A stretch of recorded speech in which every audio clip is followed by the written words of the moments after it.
Hello and welcome to this post-Direct discussion video. I'm Dan, once again flying solo to bring you my thoughts on this recent Direct. I went in with lower expectations, seeing as we were winding down the lifecycle of the Switch, and that was the right move I feel, as with those expectations in mind, this was a solid Direct.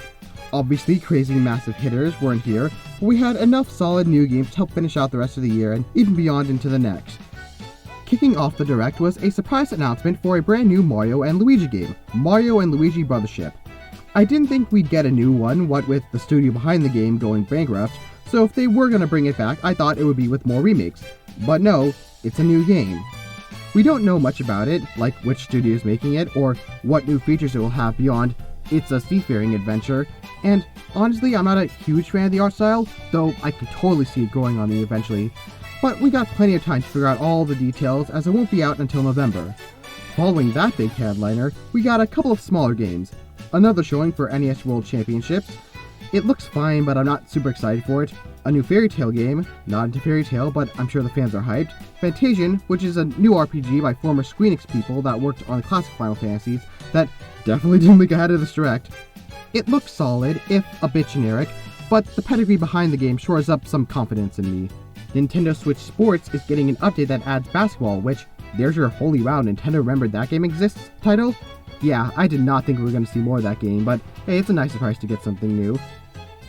After that, a couple of smaller things that I don't really care much about, some indie Metroidvania called Neo, an update to that Mickey Mouse platformer, and some sort of Hello Kitty Animal Crossing game, I think?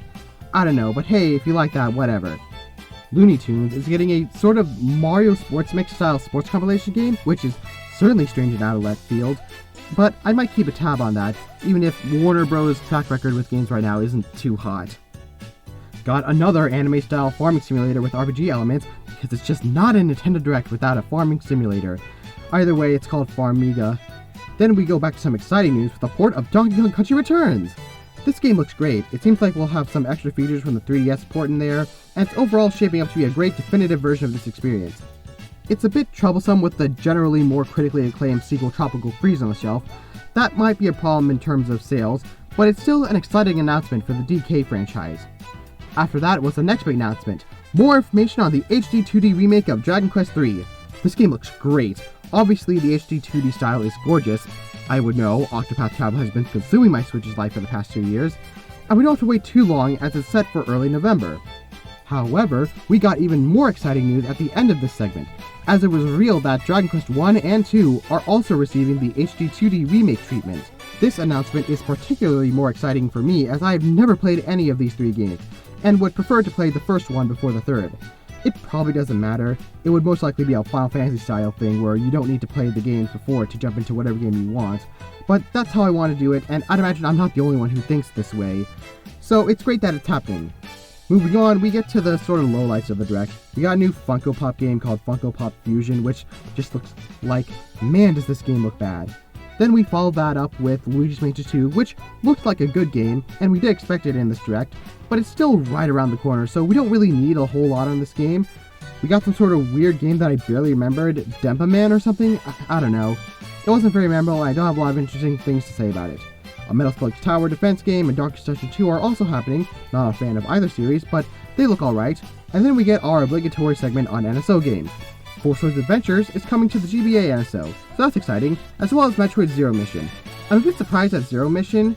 I could have sworn that game came out already, though maybe it was just Fusion 9 getting the two mixed up. On top of the GBA offerings, we also got some stuff for N64, specifically M-rated stuff for N64, Turok and Perfect Dark. Both are great additions, but I don't really have much to say on them as a whole, so I'll move on to the next game, which is another installment to the Phantom Brave series.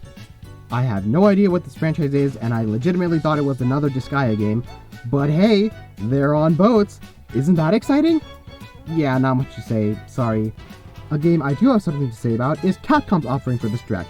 Marvel vs. Capcom Collection, baby! Oh boy, am I excited for this one. But not for the reason you'd expect. Yeah, a lot of people are really excited for Marvel vs. Capcom 2, which, you know, I get.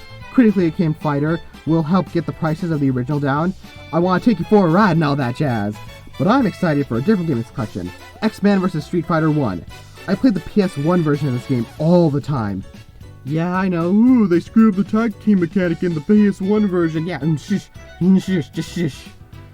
But legitimately, it might be one of my most played non-Smash Bros. Fighters. At the very least, in the top 5. So coming back to that is really cool. Following that up, new Mario Party. Yeah, I guess we're getting one more game this generation. This one is Mario Party Jamboree. It's a new game with mostly new stages and minigames, although there are 2 returning stages. I'm a little more cautious on this one. New Mario Party seems to not be as good these days for one reason or another, but I guess we won't really know until it comes out relatively soon in October. But speaking of games coming out soon, this September, we're getting a new 2D Zelda! Yup, 2D Zelda is going to be the big game for the end of the year. This one's very interesting. It's got a copy mechanic that's going to be used for solving puzzles and whatnot, and Nintendo has finally pulled the trigger on a Zelda game where you play as Zelda. The art style is the same as Link's Awakening's remake, which I'm not a huge fan of, but I can accept. But I expect this game to be pretty solid as it's in good hands with the Zelda team, and I do look forward to it in the fall. Afterwards, we got some more smaller announcements. Ubisoft showed up with Just Dance, meanwhile the sky is blue and the grass is green, and then Sony, yes, that's Sony, announced that they are releasing a LEGO Horizon Zero Dawn. Why Sony is releasing a game on their biggest competitor, I don't know, but sure, whatever, you do you, Sony. Speaking of Sony, their former console exclusive Stray is coming to Switch, and as cat owner, awesome.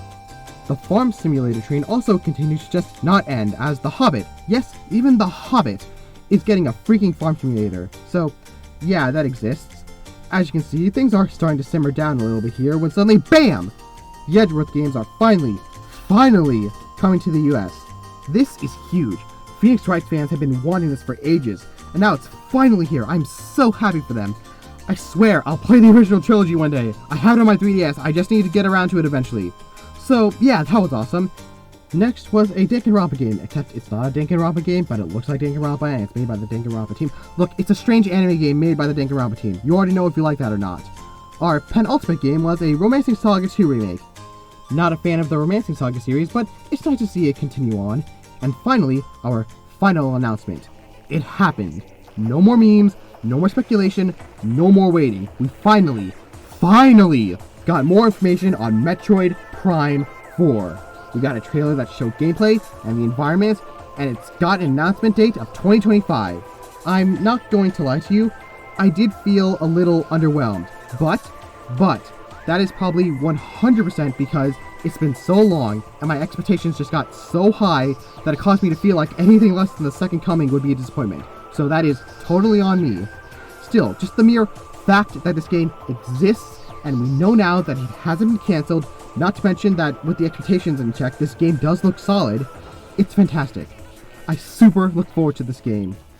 And that was the Nintendo Direct. Overall, really solid considering that these are the final years of the console.